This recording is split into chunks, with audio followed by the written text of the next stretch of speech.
Hi, I'm Dr. Bertice Berry, and I want to tell you a story.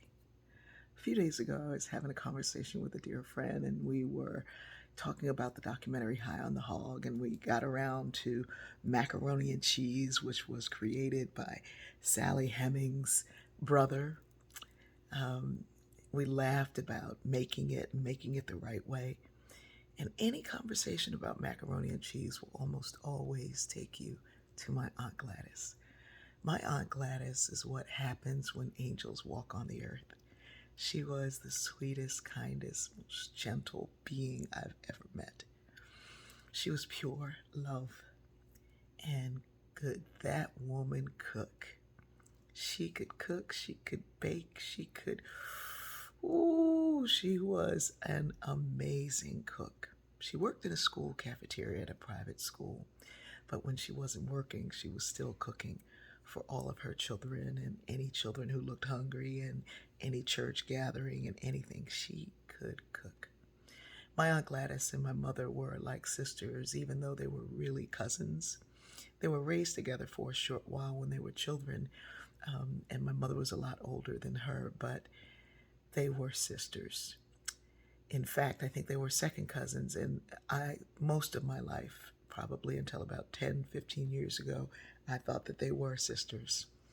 Um, my Aunt Gladys got sick.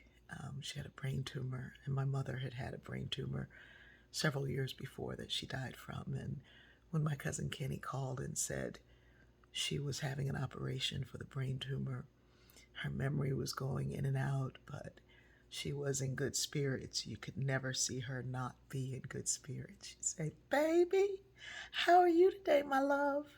She was pure love. I booked a flight immediately to go immediately. I think it was the next day. There were no flights that day. Our then Senator Joe Biden's son, Bo, had just passed away, and the funeral was that same day. And so I had to go in the next morning, but still there were services and things going on. I rented a car and got to the hospital, and I was talking to a nurse around the corner, and my Aunt Gladys heard my voice and said, "Baby, is that you?" I hadn't told her I was coming, but she recognized my voice as I rounded that corner. Before I left the house, I had stilled myself to be present for her, to be fully present for her, to be not in my feelings of loss or fear, but to be fully present for her. I tried my best to still myself in meditation, and nothing was working. And I cried while I booked the ticket, and I cried while I packed a small bag, and I cried while I was leaving the house and saying goodbye to my children. My daughter Fatima stopped me and said, "Mom, you got to be present." I said, "I will be." She said, "Well, you're going to have to be present." I said, "I will be." These are the things that I had taught her, and now she was teaching me. She grabbed me by the shoulders and said, "Didn't you say that Aunt Gladys's memory was coming in and out?" I said, "Yeah, it's coming in and out." She said, "Good. When it comes in, get that macaroni and cheese recipe." I laughed, and it gave me the presence that I needed.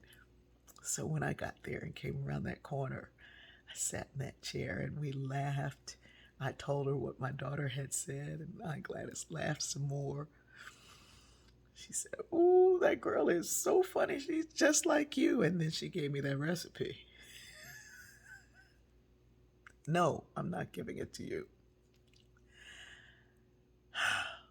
We talk some more about life and things that are important. She said to use every day to love.